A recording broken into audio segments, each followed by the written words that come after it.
Merci à tous d'être là et de suivre cette histoire de vengeance passionnante sur Revenge Jargon. L'histoire d'aujourd'hui se déroule à San Francisco. Je m'appelle Sarah, j'ai 28 ans et j'ai passé les 6 dernières années à me construire une vie tranquille et indépendante dans un petit appartement moderne de San Francisco. J'y paie moi-même mes factures, je travaille de longues heures en tant que graphiste indépendante et je garde mon espace comme s'il s'agissait du dernier morceau de santé mentale qu'il me restait. Ce n'est pas seulement l'endroit où je vis. C'est le seul endroit au monde où personne n'a le droit de me dire qui je dois être. Du moins, c'est ce que je pensais. Ce soir-là, je suis rentrée plus tard que d'habitude, jonglant avec mon sac d'ordinateur portable dans un sac d'épicerie, prévoyant déjà de m'effondrer sur le canapé. Mais à la seconde où ma clé a glissé dans la serrure, j'ai senti que quelque chose n'allait pas. Et la porte a cédé trop facilement. Comme si elle avait été ouverte et refermée quelques instants auparavant. Les lumières à l'intérieur étaient allumées, des voix s'élevaient dans le couloir. Mes muscles se sont tendus. L'espace d'un instant, j'ai cru qu'on m'avait volé. Puis j'ai tourné le coin de mon salon et je me suis arrêtée net. Des valises, des cartons, des vêtements drapés sur mes chaises, mes parents debout comme s'ils étaient les propriétaires des lieux. Étaient sur mon canapé, ma jeune sœur s'était pelotonnée avec une couverture comme si elle vivait là depuis des années. Nous utilisons le double de la clé, dit ma mère, complètement impassible. Elle reste ici un certain temps. Pas de questions, pas d'avertissement, une simple décision prise dans mon propre salon. J'aimerais pouvoir dire que je suis restée calme. Mais ce n'est pas le cas. Je leur ai dit que ce n'était pas acceptable, que je travaillais à la maison. Qu'ils n'avaient aucun droit. Le visage de mon père s'est durci. Le même regard qu'il me lançait quand j'étais adolescente et que j'osais dire non. Égoïste, s'est-il emporté. Maman a secoué la tête, déçue, comme si je venais d'échouer à un test familial invisible. À ce moment-là, un déclic s'est produit en moi. Ce n'était pas un malentendu. C'était une invasion, et je n'allais pas laisser passer ça cette fois-ci. Avant que je ne vous explique ce que j'ai fait ensuite et jusqu'où cela a pu aller, faites-moi une faveur. Dites-moi quelle heure il est pour vous en ce moment et d'où vous regardez dans les commentaires. Je veux voir jusqu'où cette histoire de famille, de limite et de vengeance peut aller. Je n'ai pas grandi dans une maison où le non était une réponse acceptable. Dire non à des tâches supplémentaires, à du babysitting, à des changements de plan parce que quelqu'un d'autre avait besoin de quelque chose, c'était considéré comme égoïste, ingrat, dramatique. Ainsi. Lorsque le mot égoïste, prononcé par mon père, est resté dans l'air, il ne s'agissait pas seulement de ce moment dans mon appartement. C'était chaque fois que je m'étais mordu la langue, à 16 ans, lorsque ma mère avait fait irruption dans ma chambre sans frapper, en déversant du linge sur mon lit et en disant « Rien dans cette maison n'est vraiment privé, Sarah ».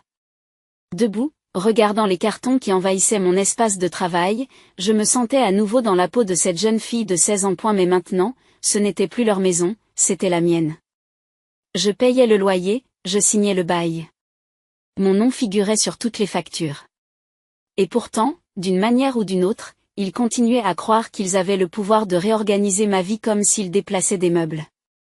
Vous ne pouvez pas emménager ici comme ça, dis-je en m'efforçant de garder ma voix égale. C'est ma maison. Tu n'as pas le droit de décider qui vit avec moi sans me le demander. Maman a fait un geste de la main comme pour éloigner une mouche. Tu exagères. Elle a juste besoin d'un endroit où se poser pendant un certain temps. Tu as une deuxième chambre ? De toute façon, tu n'es presque jamais là. J'ai failli en rire. J'étais ici tout le temps. Je travaillais depuis chez moi, je mangeais ici, je dormais ici, je réfléchissais ici. Ce n'était pas un endroit vide. C'était mon bureau, mon sanctuaire, mon monde entier comprimé dans quelques centaines de mètres carrés. Écoutez, dis-je en sentant ma mâchoire se contracter. Je suis désolée qu'elle traverse une période difficile, mais tu n'as pas le droit de copier ma clé. Tu entres en mon absence et tu déplaces ses affaires sans m'en parler. Ce n'est pas l'aider. C'est m'écraser. Ma sœur s'est déplacée sur le canapé, serrant un oreiller comme un canot de sauvetage. Je n'ai nulle part où aller, murmure-t-elle. Ils ont dit que tu comprendrais. Je pensais que tu serais d'accord avec ça. C'est ainsi. Le scénario familier. C'est moi qui vais bien, donc c'est moi qui dois encaisser le coup. Prendre le fardeau supplémentaire. Ouvrir la porte. Ravaler le ressentiment. Pendant une seconde, j'ai même envisagé de céder, de les laisser rester, de me dire que ce n'était que temporaire. Mes yeux se sont portés sur mon bureau dans le coin. Mes 2 écrans, ma tablette à dessin, les notes adhésives encadrant mes échéances. Je l'imaginais en train de diffuser des vidéos à 2 heures du matin, ma mère en train de réorganiser ma cuisine pour plus de commodité. Mon père garé dans mon fauteuil, regardant la télévision pendant que j'essayais de respecter les délais fixés par les clients. Non, pas cette fois. J'ai sorti mon téléphone de ma poche. Mes doigts bougeant presque tout seuls. J'ai ouvert l'application caméra et j'ai appuyé sur le bouton d'enregistrement, en l'orientant négligemment vers ma poitrine pour qu'ils ne le remarquent pas tout de suite. Leur voix remplissait la pièce, ma mère parlant de « sacrifices familiaux », mon père fulminant contre les enfants de nos jours, ma sœur pleurant doucement dans la couverture. Chaque mot était la preuve qu'ils n'avaient pas seulement mal compris, mais qu'ils avaient décidé de réorganiser ma vie. Puis j'ai mis fin à l'enregistrement, j'ai basculé sur le clavier et j'ai composé le numéro. « Qu'est-ce que tu fais ?» demanda mon père, la suspicion s'allumant dans ses yeux. « J'appelle la police », ai-je dit calmement. J'avais la gorge sèche, mais ma voix tremblait à peine. « Tu es entré chez moi sans permission. Vous refusez de partir. C'est une violation de domicile. Tu es folle ? Maman s'est fâchée. Tu vas appeler les flics contre ta propre famille ? Je l'ai regardé droit dans les yeux. J'appelle les flics pour des gens qui se sont introduits chez moi avec une clé copiée et qui ont essayé de s'en emparer. S'il s'agit de ma famille, c'est de votre faute. Alors que le téléphone sonnait à mon oreille et que le répartiteur décrochait, j'ai senti la vieille culpabilité essayer de remonter le long de ma colonne vertébrale. Mais en dessous, quelque chose de plus fort pulsait. La colère. Oui. Mais aussi de la clarté. J'ai donné mon adresse. J'ai expliqué que mes parents étaient entrés sans mon consentement, qu'ils essayaient de forcer ma sœur à emménager. J'ai dit au répartiteur que je ne me sentais pas en sécurité et que j'avais besoin de policiers pour les expulser des lieux. En raccrochant, je me suis adossé au mur et j'ai finalement laissé mes mains trembler. Tu l'as vraiment fait, a murmuré ma sœur, les yeux écarquillés. Tu les as vraiment appelés. J'ai croisé son regard. Je l'ai fait, ai-je dit. Parce que si je ne mets pas les limites ici, tu ne cesseras jamais de les franchir. Le dispatcher m'a dit que des officiers étaient en route, mais ce n'était pas la télé. Ils ne se sont pas matérialisés en 5 minutes avec des sirènes spectaculaires. A eu lieu de cela, j'ai passé 30 longues minutes étouffantes, coincé dans mon propre appartement avec 3 personnes qui pensaient que je leur appartenais encore. Incroyable, a marmonné papa en faisant les 100 pas près de la fenêtre, appelant les flics comme un étranger. Tu as changé, Sarah. Non, me suis-je dit. J'ai finalement cessé de faire semblant de ne pas avoir remarqué ce que tu faisais. Tu peux toujours les rappeler, dit maman. Dis-leur que c'était un malentendu. On peut en parler comme des adultes. Les adultes n'entrent pas par effraction avec une clé copiée et ne déplacent pas quelqu'un dans leur dos, ai-je répondu. Ma voix était plate maintenant. L'adrénaline se transformant en quelque chose de plus froid. Les adultes demandent. Les adultes respectent le mot non, même s'ils ne l'aiment pas. Les lèvres de maman se sont amincies. Tu n'as jamais été aussi dramatique. Quand tu étais adolescente, on entrait tout le temps dans ta chambre pour voir comment tu allais et tu n'appelais pas ça entrer par effraction. Oui, hein. Le souvenir m'a frappé si fort que j'ai presque titubé. J'avais 15 ans, j'étais assise sur mon lit, la porte fermée, j'écrivais dans un journal parce que c'était le seul endroit où je pouvais mettre des pensées que je n'avais pas le droit de dire. La porte s'est ouverte sans qu'on ait frappé. Et ma mère a pris le cahier sur mes genoux et a commencé à lire à haute voix. Lorsqu'elle est arrivée à la page où j'avais écrit, j'ai parfois souhaité disparaître pendant un certain temps. Juste pour voir s'il s'en apercevrait. Mon père était dans l'embrasure de la porte et me traitait d'ingrate. Il m'avait puni pour manque de respect, avait retiré ma porte de ses gonds pendant une semaine et ne s'était jamais excusé d'avoir violé mon intimité. À l'époque, je m'étais demandé si c'était moi qui étais folle. Maintenant, en les regardant arpenter mon salon comme s'ils attendaient une table au restaurant, je me suis rendu compte que j'avais été entraînée à douter de mes propres limites. Vous comparez cela au fait que nous vous surveillions lorsque vous étiez enfant ? Ai-je demandé. J'ai presque 30 ans. C'est mon bail, mon nom, mon loyer. Vous avez copié ma clé. Vous êtes entré alors que je n'étais pas là. Tu as commencé à installer quelqu'un chez moi sans me le dire. Ce n'est pas un contrôle. C'est une prise de contrôle hostile. Alexis renifle sur le canapé. Est-ce qu'on peut ne pas faire ça, s'il te plaît? J'ai juste besoin d'un endroit où rester un peu. J'ai déjà dit à mes amis que je ne serais pas là. J'ai résilié mon bail. J'ai brûlé mes ponts. C'est là que ça se passe. La partie qu'il n'avait pas dite à voix haute. Il s'était assuré qu'il n'y avait pas de plan de secours. Aucun autre endroit où elle pourrait aller. Parce que s'ils avaient laissé une porte ouverte, j'aurais pu fermer la mienne. Mon téléphone a sonné, avec un message de ma meilleure amie Lila. Je lui avais envoyé un petit message juste après avoir raccroché avec le répartiteur. Ils ont copié ma clé et ont essayé d'installer Alexis pendant mon absence. J'ai appelé les flics. Elle m'a répondu, bien. Filmez tout. Vous aurez besoin de preuves. Je peux poster un clip flou sur ma page privée s'ils vous mettent sous pression. J'ai jeté un coup d'œil à la vidéo que j'avais déjà enregistrée. Puis j'ai rouvert la caméra et appuyé une deuxième fois sur enregistrer. Maman se plaint des enfants qui n'accordent pas d'importance à la famille. Papa disant, si tu te comportes comme un étranger, nous te traiterons comme tel. Alexis chuchotant, s'il te plaît, ne les fais pas partir. Ils s'en prendront à moi à la place. J'ai ressenti une once de sympathie pour elle, mais elle était mêlée de colère, parce que la vérité était qu'ils s'en prenaient déjà à moi. Elle leur servait juste d'excuse. Le temps s'écoulait. Ma poitrine était oppressée. Ma peau était brûlante. Mes pensées oscillaient entre et si les flics ne prenaient pas ça au sérieux, et s'ils le faisaient, et que ça changeait tout pour toujours. Puis, faiblement, je l'ai entendu. Une sirène lointaine, de plus en plus forte. Papa l'a entendu aussi, la mâchoire serrée. Dernière chance, a-t-il dit. Tu peux leur dire de ne pas venir. J'ai préféré me diriger vers la porte. Non, ai-je répondu. Dernière chance pour que vous partiez tout seul. Personne n'a bougé, alors j'ai ouvert la porte et j'ai attendu le coup qui allait faire exploser notre famille. Deux officiers se tenaient dans le couloir, une femme aux yeux vifs et un homme à l'expression calme et fatiguée qui me disait qu'il avait déjà vu ce genre de désordre. Je me suis écartée pour les laisser entrer, soudain hyper consciente du chaos, des cartons empilés près du mur, d'une valise ouverte qui déversait des vêtements. Les chaussures de mon père étaient déchaussées comme s'il vivait là, le sac à main de ma mère sur le comptoir de la cuisine. Bonsoir, dit la policière. C'est vous qui avez appelé? Oui, répondis-je en m'efforçant de ne pas craquer. Je m'appelle Sarah. C'est mon appartement.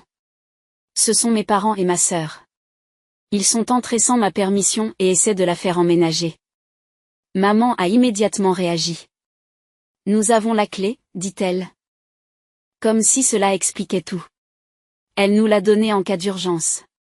Notre fille traverse une crise et nous essayons simplement de l'aider. C'est une affaire de famille, pas une affaire de police. Le policier me regarde. Vous leur avez donné une clé? Il y a des années, quand j'ai emménagé, pour les urgences, par exemple si je perdais la mienne ou si je me retrouvais à l'hôpital. Je ne leur ai jamais donné la permission de la copier, et je ne leur ai jamais dit qu'ils pouvaient entrer en mon absence ou installer quelqu'un sans me demander mon avis. Le policier a demandé à mes parents, avez-vous copié la clé? Le père a hésité pendant une fraction de seconde, suffisamment longtemps pour que cela soit évident. Nous avons fait faire un double, a-t-il admis. Mais c'est notre fille. C'est notre famille. Nous ne sommes pas des étrangers qui entrent par effraction pour voler quoi que ce soit. La policière expire lentement. Monsieur. Le fait d'avoir un double de la clé ne vous donne pas un accès illimité. Si c'est la locataire, qu'elle vous demande de partir et que vous refusez, il y a un problème. Je ne refuse jamais de partir, proteste la mère, la voix s'élevant. J'ai juste dit qu'il fallait qu'on en parle. Elle jette sa propre sœur à la rue. Quel genre de personne fait ça? Le genre de personne qui a besoin de pouvoir travailler et dormir sans que des gens fassent irruption chez elle, ai-je répondu. Mes mains tremblaient, mais je ne les ai pas cachées. Je leur ai dit de partir. Ils se sont disputés. Ils m'ont dit que j'étais égoïste. Ils ont insisté pour qu'elle reste ici. C'est alors que je vous ai appelé. Le policier m'a demandé, Avez-vous des documents attestant qu'il s'agit de votre unité? Oui, ai-je répondu, déjà à mi-chemin de mon bureau. J'ai pris un dossier contenant mon bail, mes charges et ma carte d'identité, puis je l'ai apporté. Il a parcouru les pages et a hoché la tête. D'accord, a-t-il dit. Vous êtes donc le seul locataire sur le bail?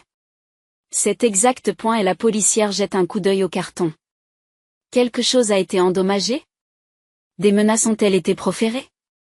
Pas physiquement, mais ils ont utilisé une clé copiée pour entrer en mon absence et ils m'ignorent quand je dis non. J'ai aussi une vidéo d'eux admettant qu'ils l'ont emmené sans mon consentement, si cela a de l'importance. Les deux officiers sont devenus un peu plus vifs à ce moment-là. Vous les avez enregistrés?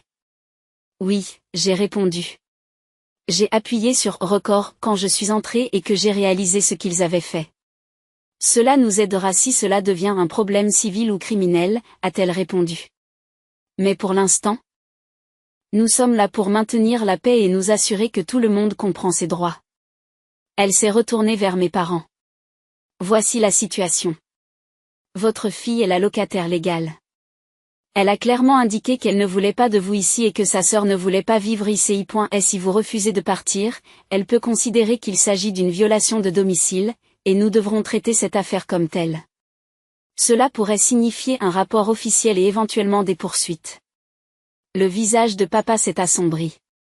Des accusations? Pour avoir essayé d'aider notre propre enfant? Le policier haussa doucement les épaules. L'intention n'est pas la seule chose qui compte. Vous ne pouvez pas passer outre les souhaits d'un locataire légal parce que vous êtes de la même famille. Ce n'est pas comme ça que ça marche. Alexis parla enfin, d'une petite voix. S'il vous plaît, dit-elle. Les yeux brillants. J'ai déjà renoncé à mon ancien logement. Je n'ai nulle part où aller. Je pensais que c'était bon. Et ce n'est pas sa faute, ai-je dit en faisant un signe de tête vers elle. C'est la tienne. Tu as fait en sorte que je passe pour le méchant si je disais non. Tu savais que si tu mettais toutes les pièces en place, je serais trop coupable pour les défaire. La salle est devenue silencieuse. Même les officiers semblaient en ressentir le poids. L'agent féminin rompt le silence. Voilà ce que j'ai besoin de savoir, Sarah. Voulez-vous qu'il parte maintenant? Je déglutis. C'était le moment qui allait redessiner la carte de toute ma famille. Oui, j'ai dit. Je veux qu'ils partent tous. Ce soir. Et je veux qu'il soit bien clair qu'ils ne doivent pas revenir avec cette clé copiée. Elle a acquiescé. D'accord, dans ce cas, je vous conseille formellement de rassembler vos affaires et de quitter les lieux. Si vous refusez, elle pourra faire un rapport sur l'intrusion. D'après la déclaration et la vidéo qu'elle a mentionnées, cela pourrait absolument tenir la route. Maman me dévisage comme si elle ne me reconnaissait pas. Tu fais vraiment ça, a-t-elle chuchoté. À ta propre mère.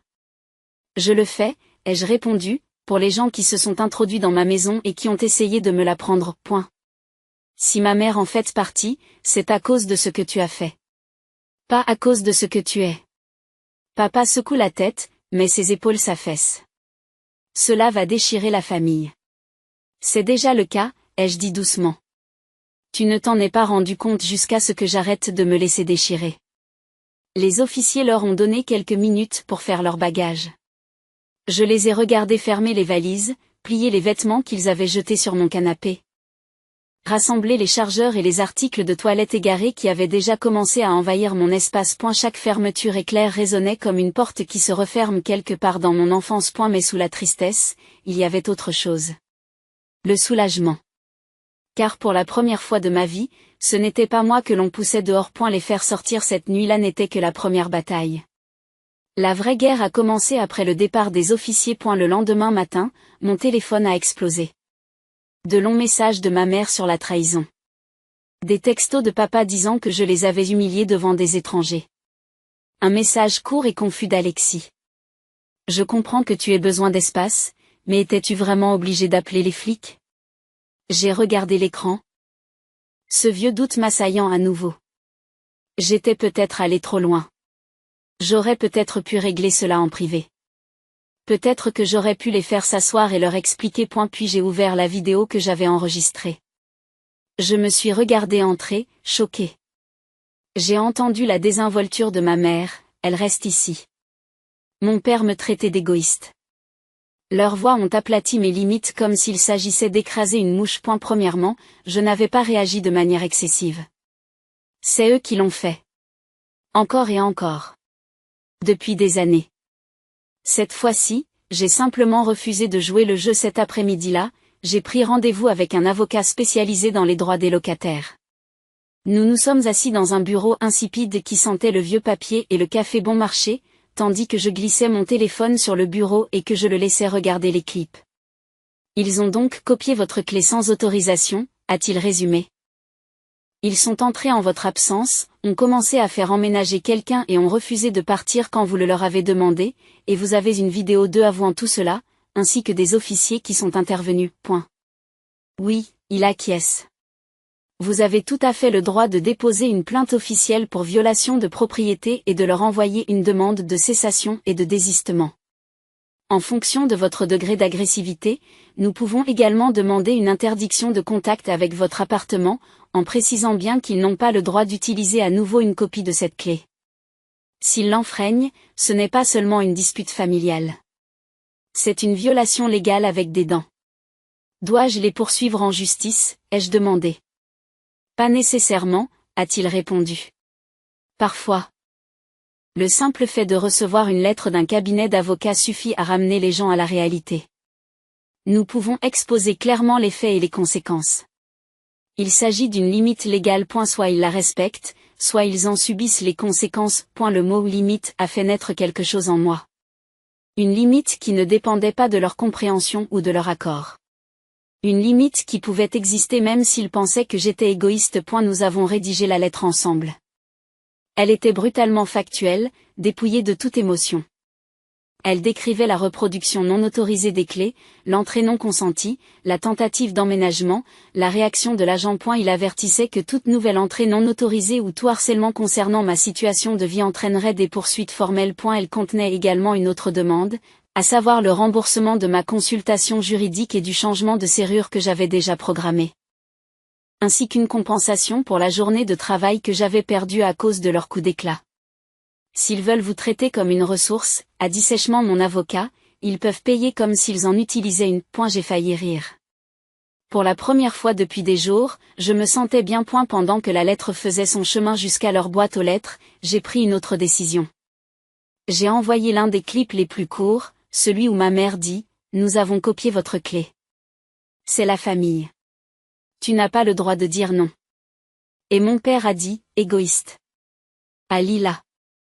Les visages sont flous, l'audio est intact. Publie ça sur ton compte privé, lui ai-je dit. Légende, POV.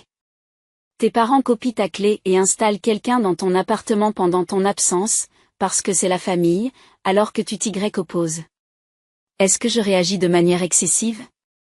Tu es sûr, demande-t-elle. Oui. J'ai répondu. Juste ton cercle privé.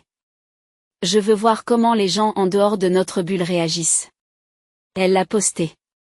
En moins d'une heure, ces notifications explosaient, les commentaires affluaient de la part de personnes qui ne me connaissaient pas personnellement, mais qui connaissaient le modèle au plus profond d'elles-mêmes. C'est exactement la raison pour laquelle j'ai cessé tout contact. Ils ne vous ont pas aidé, ils vous ont envahi. Les parents comme ça pensent que leurs enfants sont des biens. Changez vos serrures hier. En les lisant, j'ai senti quelque chose se décrocher au fond de moi. Pendant si longtemps, on m'avait dit que mes sentiments étaient trop forts, trop sensibles, trop dramatiques. Le fait de voir des dizaines d'étrangers se ranger de mon côté a rendu ces vieux mensonges plus difficiles à tenir. Lorsque mes parents ont enfin reçu la lettre de l'avocat, l'explosion a été immédiate. Et ma mère a appelé. La voix tremblante de rage. Je l'ai laissée sur le répondeur.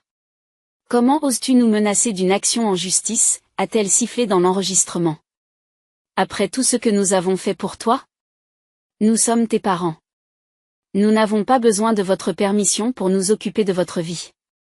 C'est dégoûtant, Sarah. Tu as laissé des gens de l'extérieur entrer dans ta tête.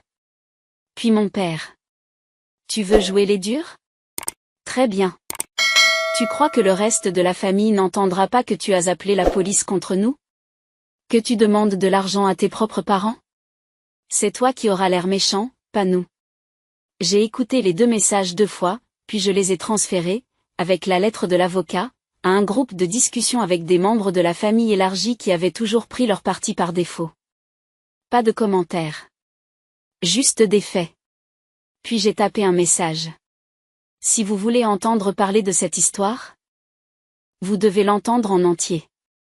Ils ont copié ma clé, se sont introduits chez moi, ont essayé de faire emménager ma sœur en mon absence, ont refusé de partir et m'ont traité d'égoïste lorsque je m'y suis opposée.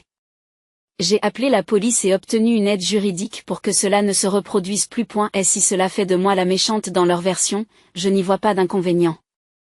Mais c'est ma version. La vraie. Dans les minutes qui ont suivi, un cousin m'a répondu en privé, honnêtement, c'est bien pour toi. Cela fait des années qu'ils piétinent les frontières. Ils sont juste furieux que cela leur ait finalement coûté quelque chose. Pour la première fois, ce n'est pas moi qui perdais tout pour maintenir la paix. Cette fois, ce sont eux qui ont payé le prix. Si vous étiez à ma place, seriez-vous allé aussi loin ou plus loin? Commentez justice si vous pensez qu'il méritait chaque centimètre carré de ce retour de bâton. Le fait d'établir une ligne dure avec votre famille ne change pas seulement la relation, mais aussi l'histoire qu'il raconte à votre sujet. Au fil des semaines, je suis devenue la méchante dans les discussions de groupe auxquelles je ne participais pas, la fille ingrate, la sœur froide qui a préféré un appartement à sa famille. Je ne l'ai su que parce que quelques membres de ma famille ont discrètement envoyé des captures d'écran, l'équivalent numérique d'un murmure, et ils parlent de toi dans ton dos. J'ai pensé que tu devais le savoir. Selon leur version, j'avais mis ma sœur à la rue. En réalité, mes parents l'ont réintégrée dans leur maison le soir même où les policiers les ont escortés hors de la mienne. Comme par hasard, ils n'ont pas mentionné cette partie. Je n'ai pas tendu la main. Pas au début. Je me suis concentrée sur des choses pratiques, j'ai changé mes serrures. J'ai payé l'avocat, j'ai enregistré son numéro dans mon téléphone, j'ai installé une caméra de sécurité qui m'a averti si quelqu'un essayait à nouveau de frapper à ma porte. Puis, comme l'univers a le sens de l'humour, un client a découvert l'un des posts de Lila, un autre clip flou qu'elle avait partagé anonymement à partir de notre vidéo originale, et il m'a contacté pour me faire une proposition d'un autre genre. Cela peut sembler bizarre, mais nous lançons une campagne de santé mentale sur les limites et les systèmes familiaux. Votre histoire est intense, mais réelle. Pourriez-vous envisager de nous laisser utiliser une version fictive dans un film d'explication animée? Nous paierions, bien sûr. J'ai regardé l'email pendant un long moment, la même expérience qui avait failli me briser. Enfin, de la valeur? Nous avons conclu un accord. J'ai gardé le contrôle sur la quantité de détails personnels inclus. Les noms et les visages ont été changés, et en échange, j'ai reçu un chèque décent et un contrôle créatif sur la direction visuelle. J'ai passé des nuits entières à concevoir des scènes, un petit personnage debout dans un salon bondé, des parents qui le surplombent, les murs qui se rapprochent, une clé qui se sépare en 2 au ralenti pour représenter la clé copiée. J'ai déversé chaque souvenir serré dans des cadres et des storyboards. Lorsque nous avons terminé, le projet n'était plus un simple travail. C'était de l'alchimie, transformant quelque chose de brut et de laid en quelque chose que quelqu'un d'autre pourrait regarder et se dire « Oh, je ne suis pas fou ». C'est de la maltraitance. Ne pas trop s'en soucier. Pendant ce temps, la campagne de culpabilisation de mes parents s'intensifiait. Ils envoyaient des photos de dîners de famille avec des chaises vides. Ils ont envoyé des photos de dîners familiaux avec des chaises vides. « J'aimerais que tu sois là », disaient les légendes. Si tu pouvais juste t'excuser. Nous pourrions tous passer à autre chose. S'excuser. Pour avoir défendu ma maison. Pour avoir dit non. Pour avoir préféré ma santé mentale à leur contrôle. Je n'ai pas répondu. Puis, des semaines plus tard, un message d'Alexis a surgi de nulle part. J'ai déménagé, a-t-elle écrit. Je ne suis plus chez papa et maman. J'ai hésité avant de répondre. Où? Tu es en sécurité? Je suis dans un foyer de transition pour femmes, a-t-elle répondu. Ce n'est pas très prestigieux, mais c'est le mien. J'ai des corvées et des couvre-feux, mais personne n'entre dans ma chambre sans frapper. Personne ne copie ma clé. J'ai dû écouter une conseillère me faire la leçon sur le fait de permettre à nos parents d'agir, mais elle n'avait pas tort. J'ai regardé fixement les mots « nos parents » et j'ai senti une étrange torsion dans ma poitrine. Pas maman et papa. Pas mes parents. Les parents. Une petite rébellion linguistique. Ils t'ont mis à la porte? Demandai-je. Pas vraiment, virgule. A-t-elle répondu. Ils ont juste continué à dire que tu nous étais redevable, que j'aurais dû te convaincre de me laisser rester, que je leur avais donné une mauvaise image en pleurant devant les flics. J'ai compris que si je restais, je serais l'arme qu'ils utiliseraient contre toi. Alors je suis partie. J'ai besoin de comprendre qui je suis quand je ne suis pas seulement celle qui a besoin d'être sauvée. Pendant longtemps, je n'ai rien écrit. Puis j'ai écrit, je suis fière de toi et je suis désolée de ne pas avoir pu te servir de rampe d'atterrissage cette fois. Je n'ai pas pu survivre à ça et rester sain d'esprit. Je sais, m'a-t-elle répondu. Honnêtement? C'est en te regardant tracer une ligne que j'ai réalisé que je pouvais en tracer une aussi. On n'est pas devenus meilleurs amis comme par magie après ça. Elle devait faire son propre travail. Je devais continuer à faire le mien. Mais ce message a changé quelque chose. Mes limites égoïstes ne m'avaient pas seulement protégée. Elle avait discrètement ouvert une porte pour elle aussi. Les mois ont passé. Ma vie ne s'est pas transformée en un montage cinématographique de guérison parfaite et de soleil sans fin. Certains jours, je me réveillais encore le cœur battant, convaincu que j'entendrais une clé dans la serrure et qu'elle serait là. Certains soirs, je faisais défiler de vieilles photos et me demandais si je n'avais pas trop corrigé. S'il y avait une façon plus douce de gérer la situation. Mais je me souvenais alors de l'expression du visage de mon père lorsqu'il m'avait traité d'égoïste parce que je n'avais pas immédiatement sacrifié ma maison. La façon désinvolte dont ma mère a dit « elle reste ici », comme si mon opinion n'était qu'un accessoire facultatif. Et la façon dont ils ont essayé d'utiliser la culpabilité et la famille élargie contre moi lorsque la loi ne leur était pas favorable. Et je sentais les réponses s'installer dans mes tripes. Non. Il n'y avait pas de méthode plus douce qui aurait fonctionné, pas avec des gens qui ne savent que lorsqu'ils sont soutenus par des conséquences. Et la vidéo animée sur laquelle j'avais travaillé a finalement été mise en ligne sur la chaîne de mon client. Elle ne mentionnait jamais mon nom ou des détails spécifiques. Mais le cœur de l'histoire était sans équivoque pour quiconque le savait. Une jeune adulte dont les parents ont copié la clé et se sont introduits chez elle pour son propre bien. Une frontière tracée par les lumières de la police et le langage juridique. Une résolution qui ne s'est pas terminée par une étreinte, mais par une distance tranquille et choisie. Les commentaires étaient brutaux et magnifiques. J'ai pleuré en regardant cela. Je pensais être la seule dont les parents traitaient ma maison comme une extension de la leur. Personne ne vous dit que parfois, la chose la plus saine à faire est d'appeler les flics sur les personnes qui partagent votre ADN. La famille, ce n'est pas qui partage votre sang. C'est qui respecte votre nom. Je n'ai pas répondu, mais j'ai lu chaque ligne. Chacune d'entre elles était comme une main posée sur mon épaule, qui me soutenait. Puis, un soir, mon téléphone a sonné avec un numéro que je connaissais par cœur mais que je n'avais pas enregistré sous un nom. Juste des chiffres. J'ai fixé l'écran jusqu'à ce qu'il s'éteigne à nouveau. Pas de boîte vocale, juste une tentative sans réponse. J'ai bloqué le numéro, non par méchanceté, mais par instinct de conservation. Je savais exactement ce que cet appel contiendrait. Des larmes, des accusations, des demi-excuses enveloppées d'exigences. Nous avons dansé cette danse toute ma vie. J'avais finalement quitté le sol. Je n'allais pas y retourner. A eu lieu de cela, j'ai allumé une bougie, ouvert mon ordinateur portable et commencé à écrire ceci. Mon journal de vengeance. Non pas parce que je veux qu'ils souffrent, même si c'est le cas. Ils ont perdu l'accès à ma maison, à ma vie quotidienne, à mon bruit automatique. Ils ont perdu la version de moi qui se réarrangeait tranquillement pour s'adapter au rôle dont ils avaient besoin à ce moment-là. Non. Il s'agit d'une vengeance dans un sens différent. La vengeance en tant que réclamation. Comme si l'on disait, vous ne contrôlez plus la narration. Tu n'as plus le droit de décider si ce que tu as fait n'était pas grave. C'est moi qui décide. Si vous regardez ce film, vous y voyez peut-être des éléments de votre propre histoire. Peut-être que vos parents font suivre votre courrier sans vous demander votre avis. Qu'ils se présentent à l'improviste. Qu'ils font pression sur vous pour que vous abandonniez votre chambre, votre temps, votre argent, votre corps, votre tranquillité. Parce que c'est la famille. Peut-être qu'à chaque fois que vous essayez de protester, on vous dit que vous réagissez de manière excessive, que vous êtes ingrat, que vous dramatisez. Alors laissez-moi vous poser une question, et je veux que vous vous y arrêtiez vraiment. Si le prix à payer pour assurer le bonheur de votre famille était de sacrifier votre liberté, votre sécurité et votre santé mentale? Le paieriez-vous pour toujours, ou bien, pour une fois, vous choisiriez-vous vous-même, même si cela signifiait qu'il sortait de votre vie? Dites-moi dans les commentaires, auriez-vous appelé la police? Auriez-vous consulté un avocat? Auriez-vous changé les serrures, envoyé la lettre, bloqué le numéro, ou bien seriez-vous encore en train d'essayer de maintenir la paix dans une guerre dans laquelle vous seul semblez saigner? Quelle que soit votre réponse, j'espère que vous vous souviendrez de ceci. Vous n'êtes pas égoïste parce que vous attendez un respect élémentaire.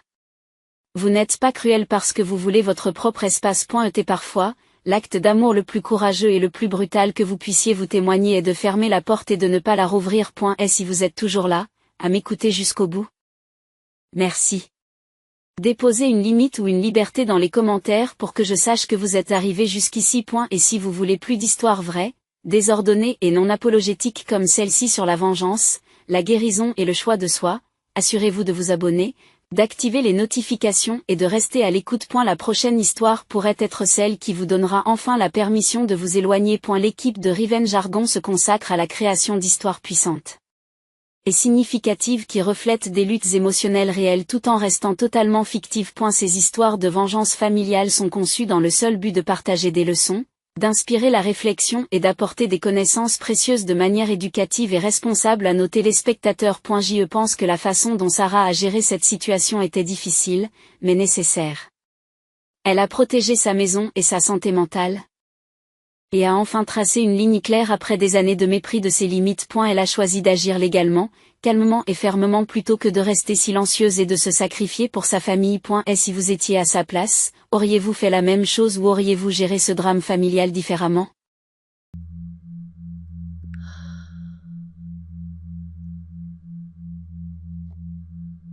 Is that making your brain feel good?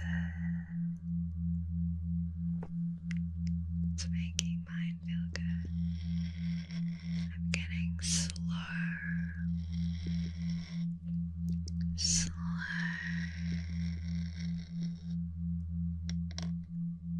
and sleepy. I am melting your brain one IQ point at a time.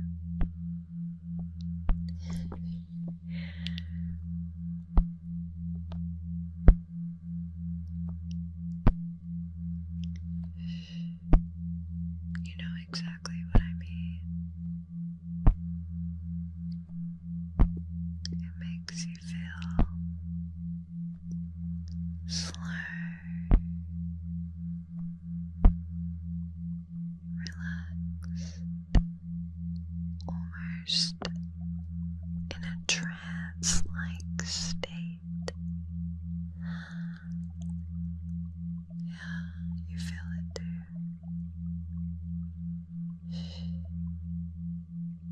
Just let that feeling take complete control as you fall deeper and deeper into relaxation.